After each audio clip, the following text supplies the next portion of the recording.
Good morning, guys. In this lecture, we will start our next point or next question. What is meant by primary market and secondary market in detail? Okay. So, जसं की आपण ह्या unit मध्ये काय learn करत आहोत, industrial market काय आहे, फिनान्शियल मार्केट काय आहे. फिनान्शियल मार्केटचं क्लासिफिकेशन आपण दोन पार्ट मध्ये बघितलेलं आहे. फर्स्ट पार्ट आहे मनी मार्केट and second part आहे capital market. Okay, so money market also classified into two category. First part organized money market and unorganized money market, right? Organized मध्ये आपण काय बघितलं होतं, आधी unorganized मध्ये सांगा काय बघितलं होतं, जरा रिवाइज होऊ दे. अनऑर्गनाइज्ड मनी मार्केट मध्ये फर्स्ट इंडिजियस बँकर्स म्हणजेच काय आहेत ह्या bankers, as a role play करतील बँक सारखाच, बट ते can't follow rules and regulation. Okay, आरबीआयचे कोणतेही रूल्स अँड रेग्युलेशन ते फॉलो करत नाहीत, बट त्यांचा रोल सेमच आहे की लोन घेणे, डिपॉझिट घेणे आणि लोन देणे. Okay, so that's why here called indigenous banker म्हणतो आपण त्याला. सो अनऑर्गनाइज का म्हटलेलं आहे, because here they can't follow any strictly rules and regulation, that's why unorganise. Second money lender, जी खूप ट्रॅडिशनल वे पासून फॉलो होणारी मेथड आहे, जिथे आपण एक्झाम्पल कशाचं दिलं होतं, सावकारी. ओके, म्हणजे जिथे तुम्हाला इमिजिएटली तुमची नीड आहे ही कम्प्लीट केली जाते, but here charge very high interest rate. Okay, जिथे इंटरेस्ट रेट हा जास्त चार्ज केला जातो. अँड मोस्टली मनी लेंडर ही कुठे पॉप्युलर मेथड आहे, विलेज एरियामध्ये. ओके, त्याच्यानंतर आपण काय लर्न केलं, non banking financial institution also play as a banker role, म्हणजे डिपॉझिट घेणे, लोन देणे, पण तिथे सुद्धा ते रूल्स फॉलो करतायत का, नाही. ओके, स्ट्रिक्टली असं नाहीये, त्यांना कंपल्शन नाहीये. Then chit fund, this is also very popular method in urban area, right. Chit fund म्हणजे आपण काय म्हणतो त्याला, बीसी म्हटलेला आहे. आणि ही आधी ट्रॅडिशनली कुठे इंट्रोड्यूस झाली होती, केरळमध्ये अँड तामिळनाडूमध्ये. हे लक्षात ठेवा, ऑब्जेक्टिव्ह साठी इम्पॉर्टंट असेल. निधी फंड सेम असणार आहे, जसं चीट फंड आहे तसंच निधी फंड आहे, जिथे तुम्ही वेगवेगळे स्मॉल अमाऊंट वरती निधी कलेक्ट करताय आणि तुमच्याच ग्रुपमध्ये ज्याला नीड आहे त्याच कन्सर्न पर्सनला तुम्ही काय करणार आहात, तर हेल्प करणार आहात for solving their problem. Okay, Nidhi fund कुठे इंट्रोड्यूस केलेली आहे, south India. Okay, very good.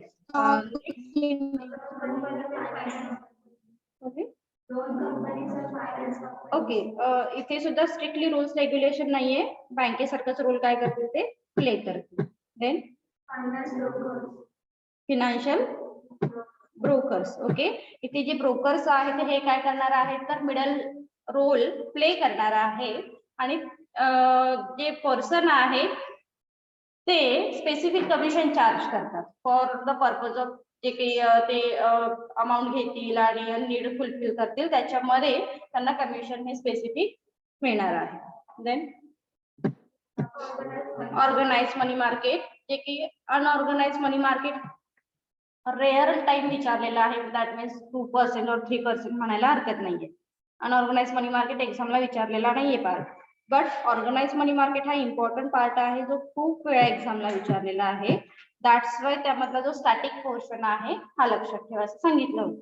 Okay, so यामध्ये आपण फर्स्ट बघितलेला आहे call money market and notice money market. So यामध्ये आपण काय लक्षात ठेवलं होतं part, it's very short term money market, आणि इथे जे आपण फंड राईज करणार आहोत याचा पिरियड किती आहे, 2 days 2 to and 14 days. आणि ओव्हरनाईट साठी सुद्धा आपण इथे काय करणार आहोत, तर मनी हा राईज करू शकतो. ओके, देन आणखी त्यामध्ये काहीतरी सांगितलं होतं, हा इंटरबँक मनी मार्केट म्हटलेलं आहे, कारण ही जी एक कंडिशन आहे किंवा इथे तुम्ही जो फंड राईज करणार आहात हा फक्त इन्व्हेस्टरचे प्रॉब्लेम सॉल्व्ह करण्यासाठीचा नाहीये, तर एकमेक ज्या बँक आहे ते आपापसामधले जे प्रॉब्लेम आहेत हे सॉल्व्ह करण्यासाठी काय केले जातात, तर मनी मार्केटला नोटीस मनी मार्केटला प्रेफरन्स देतात. Next commercial bill third point आहे की सेकंड आहे? हाँ, treasury bill market. Treasury bill market जिथे strictly rules and regulation follow केले जातात. Then treasury bill issue by RBI on the behalf of government of Government. India. Online student बघा तुमची काय अवस्था आहे. जेवढे होते तेवढे आन्सर देत आहे एक्सक्लुडिंग मुस्कान. बाकी तुम्हाला काहीच येत नाहीये का? सो रिवाइज करायला हवंय. एक्झाम येईल आता बघता बघता आणि ऑफलाईन असेल. ओके चलो. देन आणखी काय सांगितलं होतं आपण ट्रेझरी बिल मध्ये? Treasury bill issue by RBI on the behalf of government of India. Then treasury बिलचे 3 टाइप्स आहेत. फर्स्ट टाइप आहे 91 डेज, सेकंड टाइप्स आहे 182 डेज आणि थर्ड टाइप आहे 364 days. Okay yes very good. Minimum amount आपण treasury bill मधून किती issue करू शकतो? 25,000. Okay good. Next commercial bill. Commercial bill are short term negotiable and self liquidating money market instrument with very low risk. इथे risk जास्त नाहीये कारण हे शॉर्ट टर्म बेसिस वरती आहे. Most important thing and self liquidating money market असं म्हटलेलं आहे because here we can easily convert your security in cash. Right that's why. यामध्ये आणखी काय सांगितलं होतं आपण? Maturity period पिरियड 3 किती months. आहे? 3 मंथचा पिरियड 3 आहे. The months. Maturity period of 3 month. Okay the maturity period 3 month. Then commercial bill can be resold. Commercial bill we can easily resold. Then the commercial bill are purchased and discounted by commercial bank and re-discounted by the financial institution like Exim Bank, SIDBI and IDBI. Okay. 3 bank यामध्ये काय असणार आहेत तर includes असतात. Is it clear? Commercial bank short term negotiable instrument आहे हे लक्षात ठेवा. Then it's immediately converted into cash. That means high liquidity असं आपण म्हणतो त्याला. High liquid money market and with very low risk. त्यामध्ये फारशी रिस्क अशी नाहीये. अँड सेफ आहे असंही म्हटलं जातं. नेक्स्ट आहे certificate of deposit. That means CD. CD is unsecured. CD मध्ये आपण काय बघितलं होतं? CD is a unsecured negotiable instrument और प्रॉमिसरी नोट. निगोशिएबल इन्स्ट्रुमेंट और promissory note issue by commercial bank and financial institution. That's it. बस इथे जास्त काय लक्षात ठेवायचं आहे? CD ही अनसिक्युअर्ड लोन आहे. CD अनसिक्युअर्ड आहे. देन निगोशिएबल प्रॉमिसरी नोट आहे and CD issue by commercial bank and development financial institution. CD can be issued to individual, corporation, companies, trust, fund, association, etc. etc. etc. Okay म्हणजे CD असं नाही की फक्त एखादी government institution issue करू शकेल. No not necessary. एखादी individual सुद्धा काय करू शकतात तर CD इश्यू करू शकतात. देन कॉर्पोरेशन असू शकतात, एखादी कंपनी असू शकते, एखादी ट्रस्ट असू शकते, फंड असू शकते, एनी अदर. हे इझिली CD काय करू शकतात तर इश्यू करू शकतात. मोस्ट इम्पॉर्टंट थिंग प्रत्येक ठिकाणी येईल तो maturity period. Maturity period of CD 7 days to 1 year. आता इथे तुम्ही लक्षात ठेवा जेव्हा मनी मार्केटचा स्टडी करताय तिथे सगळ्या गोष्टी 1 इयरच्या आतमध्ये कम्प्लीट होतात. ओके कॅपिटल मार्केटमध्ये गेल्यानंतर मोर दॅन 1 इयर येईल आणि मनी मार्केटमध्ये 1 इयर मध्ये मग ते 1 डे पासून 1 इयर पर्यंत असेल. बट एक्झॅक्टली मिनिमम पिरियड लक्षात ठेवा मॅक्झिमम 1 इयरच असणार आहे. ओके देन CD ची minimum value 1 lakh. 1 lakh. Yes single सबस्क्रायबरला किती असेल 1 लाख असेल आणि मल्टिप्लाय दिलेला आहे का 11 आहे ना? आहे एक minute. Larger amount to have to be multiplied. Okay multipliers of rupees 1 lakh. Okay. So minimum लक्षात ठेवा फक्त 1 lakh. Clear? Online student? Yes. Okay. Yes, ma'am. चलो next. हाँ. Point number 5.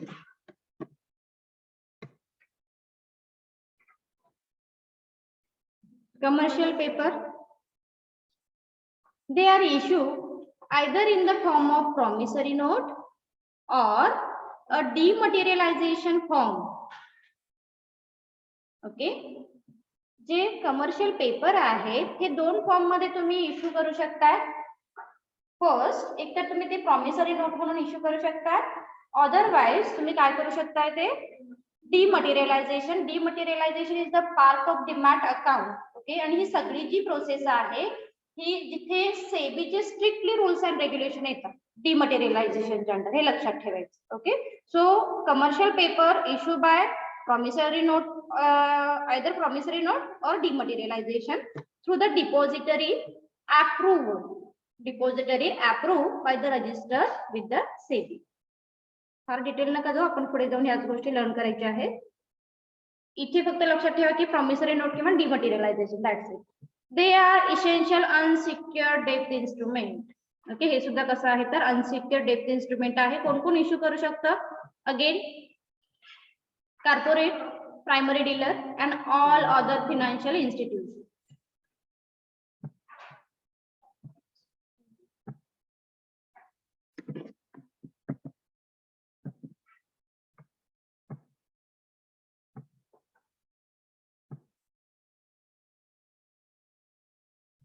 Promissory note, dematerialization and unsecured debt instrument. Okay, then maturity period आहे minimum 7 days and maximum 1 year. Bus. then amount आहे त्याची 5 lakh. yes. okay, चलो next.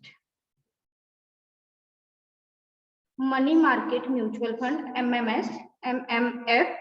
A scheme of MMF was introduced by RBI in 1992. The goal was to provide an additional short-term revenue to individual investors.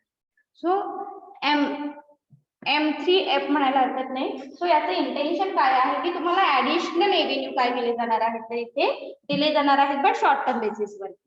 So the goal was to provide an additional short-term revenue to individual investor.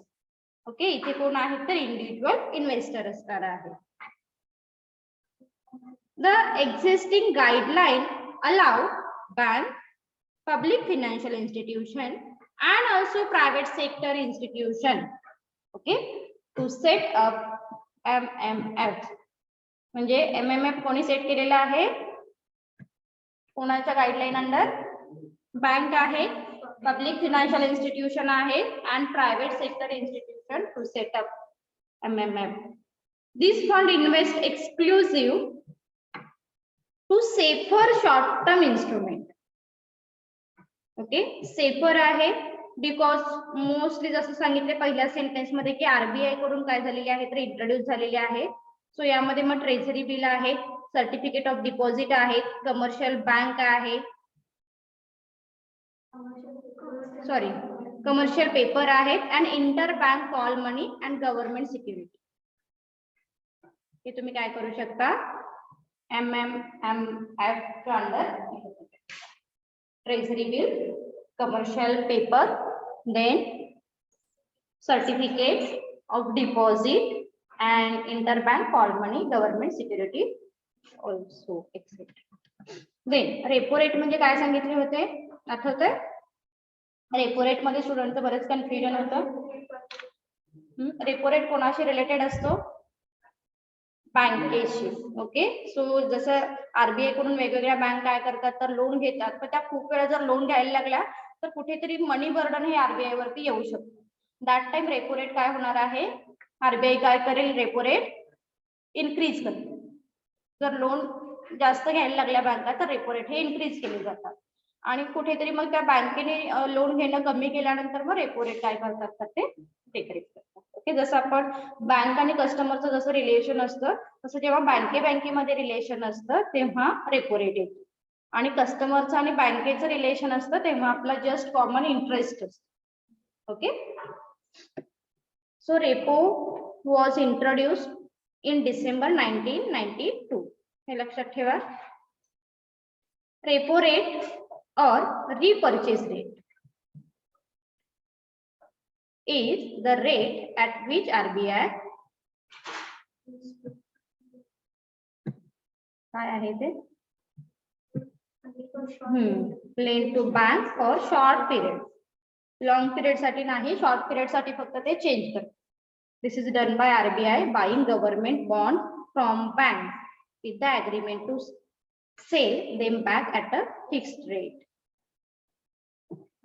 चला आता आपण पुढे जाऊया. Actually आपले question start होतील. Online student, is it clear? Yes, ma'am. Okay, very good. इथून start होईल capital market. Capital market are financial market for buying and selling of long-term debt or equity-backed security. Same टाइमला लिहून घेतलं तरी चालेल short मध्ये. Capital market are financial market. Capital market काय आहे? Capital market are financial market. Then capital market are financial market for buying and selling for long term debt. इथे काय येणार आहे तुमचे लॉंग टर्म डेट येणार आहेत or equity backed security. So these deals in the buying and selling equity and debt instrument. Capital market deals with medium and long term fund. Short term नाहीत बरं इथे सगळे काय असणार आहे. हाँ ये ऑफलाइन में पढ़ाया था, कैपिटल मार्केट हुआ था. Yes yes yes. चल हम सेकंड वर आलोय. Government security gilt edge market लक्षात ठेवायला सांगितलं होतं. ओके, gilt edge market. Then industrial सिक्युरिटीचे दोन पार्ट असतील. इथून आपण थोडंसं डिटेल जाऊया अगेन, कारण बऱ्याच स्टुडंटनी व्हिडिओ बघितलेले नाहीये, that's why. Industrial security market. Capital मार्केटचे दोन पार्ट आहेत. फर्स्ट पार्ट कोणता झाला आता? First part government security market. लक्षात ठेवा कॅपिटल मार्केटचे दोन पार्ट आहेत. फर्स्ट आहे गव्हर्नमेंट सिक्युरिटी मार्केट आणि सेकंड आहे इंडस्ट्रियल. आणि इंडस्ट्री मध्ये आपण सगळ्या गोष्टी डिटेल बघणार आहोत इथून पुढे. So industrial money market, sorry industrial security market. The market for industrial security is non as industrial security market. Industrial security includes, जसं की माहिती आपल्याला अकाउंट मध्ये आपण बऱ्याच वेळी लर्न करतो, equity share, preference share, debenture and bond. हे तुम्ही काय करता तर इश्यू करता आणि फंड राईज करता. Okay, in share market as well as in primary market. दोन मार्केट आहेत अगेन आपल्याला लर्न करायचे आहेत. The market for industrial security is non as industrial security market. So industrial security includes equity share, preference share, debenture and bond. हे चार security लक्षात ठेवा. कोणते आहेत? Equity share, preference share, debenture and bond. Okay, याच्यातूनच आपण पुढे जाणार आहोत. So industrial security market is very sensitive and active financial market. Very sensitive का म्हटलं असेल रे? सांगा बरं. It's very sensitive. Industrial security market are very sensitive and active financial market. It is broadly classified into two categories, primary market and secondary market. Sensitive का म्हणतो आपण एखाद्या बाबतीत? Very sensitive ना, म्हणजे काय? जिथे इझिली काय होतात तर चेंज होतात असं म्हणू शकतो आपण इथे. सो आतापर्यंत आपला एक जो काय म्हणतो आपला एक अझम्पशन आहे किंवा परसेप्शन आहे रिगार्डिंग शेअर मार्केट. हे काय आहे? Share market is very good thing किंवा जिथे प्रॉफिट खूप होतो असं तुमचं अझम्पशन आहे का? नाही. काय होतात शेअर मार्केटमध्ये तर एक फ्लक्च्युएशन ऑलवेज होतं. तिथे समटाइम प्रॉफिट होतो, समटाइम लॉस होतो. पण आपलं एक अझम्पशन असं आहे किंवा आपलं एक परसेप्शन असं आहे की तिथे लॉस जास्त होतो, राईट. की प्रॉफिट त्याचं फ्लक्च्युएशन कसं होतं किंवा त्याचे रेट कसे चेंज होतात याच्यावरती डिपेंड्स असतात. बट काय आहे ऍक्च्युली आपण आता बघूया. That's why here said it's very sensitive and active financial market. Active का म्हटलेलं आहे? इथे इमिजिएटली त्याचे रेट जे आहेत हे चेंज होत असतात. शेअरची प्राइस कधी इन्क्रीज होते, कधी डिक्रीज होते, right. That's why. So industrial financial market classified into two category. First primary market and secondary market. Primary market आता मी परत डिटेल नाही जाणार आहे. already we were learning last lecture, last video. That's why here I just said what is meant by primary market in short. Primary market is also known as the new issue market. Okay, primary मार्केटला काय म्हटलेलं आहे, new issue market असं म्हटलेलं आहे. जेव्हा एखादी company newly मार्केटमध्ये इंट्रोड्यूस होते तेव्हा ती डायरेक्टली सेकंडरी मार्केटमध्ये जात नाही. काय सांगायचंय बघा, नवीन एखादी कंपनी आहे त्या कंपनीला मार्केटमधून शेअर इश्यू करायचे आहेत, राईट. सो दॅट टाइम ती कंपनी प्रायमरी मार्केटला इम्पॉर्टंट आहे. सेकंडरी मार्केटमध्ये खूप सारे रूल्स आहेत, रेग्युलेशन आहे. सेबीच्या अंडर रजिस्ट्रेशन करावं लागतं, तुमच्या सिक्युरिटीचं लिस्टिंग करावं लागतं, ते तिथे ऑथोराइज ब्रोकर येतील, त्याच्यानंतर क्रेडिट रेटिंग येईल, वॉट एव्हर बऱ्याच गोष्टी आहेत. सो बेटर वे की आपण प्रायमरी मार्केटकडे जाऊ जिथे ओरिजिनल सिक्युरिटी मिळेल, फर्स्ट हँड सिक्युरिटी मिळेल. ओके, सो बघूया आपण primary market. A market where security are issued for first time. तुमची सिक्युरिटी फर्स्ट टाइम तुम्ही काय करताय, इथे इश्यू करताय. It's called new issue market और primary market. These security are issued directly to the investor, both the individual as well as institutional. म्हणजे जसं secondary market जेव्हा आपण लर्न करू तेव्हा तुमच्या लक्षात येईल की सेकंडरी मार्केटमध्ये डिरेक्टली इन्व्हेस्टर सिक्युरिटी इश्यू नाही करू शकत किंवा इन्व्हेस्टर सिक्युरिटी वरती परचेस नाही करू शकत. कंपनी किंवा इन्व्हेस्टर ह्या दोन्ही मधला जो दुवा आहे तो असणारा आहे ब्रोकर. म्हणजे आता जरी आपण गेलो आणि ठरवलं की सिक्युरिटी इश्यू करायची आहे, नाही, तुम्हाला त्या स्पेसिफिक एका ब्रोकरच्या अंडर रजिस्ट्रेशन करणं मस्ट असतं. आणि तुम्हाला जर नॉलेज असेल तुम्ही करू शकता, बट रिक्वायरमेंट आहे की ते ऑथोराइज ब्रोकरच्या अंडर तुम्हाला काय करायचं आहे, सेलिंग किंवा बाईंग हे करावं लागेल. सो शॉर्ट मध्ये लक्षात ठेवा, न्यू इश्यू सिक्युरिटी मार्केट आहे अँड फर्स्ट टाइम ओरिजिनल सुद्धा सिक्युरिटी इथे म्हटलं जातं. Initial public offer, fresh issue of share और selling existing security by unlisted company. इथे हा वर्ड लक्षात ठेवा, unlisted company first time. Initial public offer, initial तुम्ही पहिल्यांदा इनिशियली घेतलेला आहे आणि तुमची सिक्युरिटी तुम्ही इश्यू करताय फर्स्ट टाइम. ओके, अनलिस्टेड म्हणजेच काय, तर unlisting means here we not recorded your security under SEBI. लिस्टिंगचं मिनिंग लक्षात ठेवा. लिस्टिंग म्हणजे काय, जेव्हा तुम्ही सेबीच्या अंडर तुमच्या सिक्युरिटीचं लिस्टिंग करताय किंवा रजिस्ट्रेशन करताय त्याला लिस्टिंग सिक्युरिटी असं म्हणतात. आणि प्रायमरी मार्केटमध्ये कोणती सिक्युरिटी आहे, unlisting. Unlisting means not register under SEBI, इथे तुम्ही कुठेही रजिस्ट्रेशन केलेलं नाही. Okay, then this method, the method of offering share by providing a price range is called book building method. इथे तुम्ही प्राइसच्या रेंज देता, म्हणजे एक तुमचा शेअर आहे हा 5 रुपयाला पण मिळेल, दुसरा शेअर आहे 10 ला मिळेल, तिसरा शेअर 15 ला मिळेल. That means book building method. Okay, here we provide price range. Price range तुम्ही प्रोव्हाइड करताय आणि ह्या प्राइस रेंजला बुक बिल्डिंग मेथड असं म्हटलेलं आहे. Is it clear, guys? Sir, response. Is it clear? Yes, Yes, ma'am. ma'am. Very good. Right issue. Right issue is when the listed company issue new security and provide special rights to the existing shareholder for buying the security before issuing to the public. Right issue म्हणजे जिथे तुमची security कोण issue करते, आता सांगा बरं, कोण purchase करणार आहे तुमची सिक्युरिटी? काय सांगितलं, listen carefully. Right issue is when the listed company, म्हणजे ज्या कंपनीचं ऑलरेडी सेबीच्या अंडर रजिस्ट्रेशन झालेलं आहे, दॅट मीन्स लिस्टेड कंपनी आहे, not a listed security. Listed company म्हटल्यानंतर ऑटोमॅटिक येतोच आपण तिकडे, पण इथे लक्षात ठेवा लिस्टेड कंपनी आहे. Okay, right issue is when the listed company issue new security म्हणजे त्या सिक्युरिटीचं रजिस्ट्रेशन झालंय का अजून नाही, इथे फक्त कंपनीचं लिस्टिंग झालेलं आहे. New security and provide special right to existing share holder to buy such a types of security.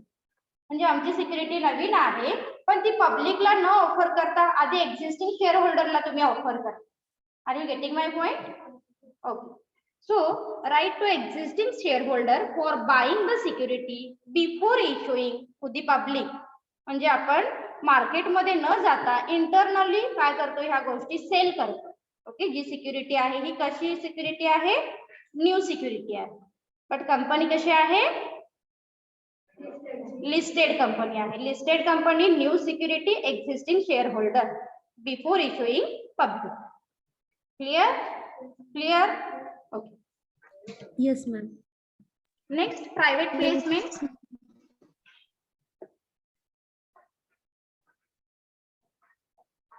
Under this method, the company sells security to the institutional investor or broker instead of selling them to general public.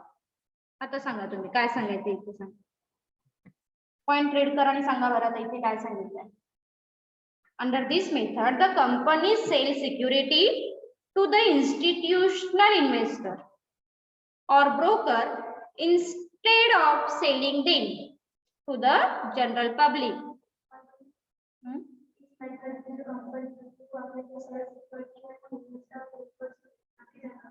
Right. Okay, म्हणजे इथे सुद्धा आपण जसं right issue मध्ये आपण internally गोष्टी settle out केलेल्या आहेत, आधी शेअर होल्डरना इम्पॉर्टन्स दिलं, म्हणजे पब्लिक कडे गेलोच नाहीत आपण. सेम इथेही सांगायचं आहे. प्रायव्हेट प्लेसमेंट म्हणजे काय, तुम्ही जे इन्स्टिट्यूशनल इन्व्हेस्टर आहे, ओके, इन्स्टिट्यूशनल इन्व्हेस्टर म्हणजे कोण, ऑदर एखादी कंपनी आहे. ओके, इन्व्हेस्टर म्हणू शकतो कारण तिने जर आपल्या कंपनीमध्ये डिरेक्टली आपले इश्यू परचेस केले तर आपल्यासाठी ती इन्व्हेस्टर असते. राईट. सो आपण त्या एखाद्या इन्स्टिट्यूशनल इन्व्हेस्टरला इम्पॉर्टन्स देतो, ऍज वेल एज त्याचबरोबर आपण ब्रोकरला सुद्धा काय करतोय, आपली सिक्युरिटी ही सेल करतो इन्स्टेड ऑफ पब्लिक. पब्लिक कडे न जाता ह्या दोघांना आधी इम्पॉर्टन्स देतोय आणि सेल केले आणि काही सिक्युरिटी रिमेनिंग असतील that time we will prefer the public, otherwise no. This is called the private placement. Private. Clear? And last, preferential issue.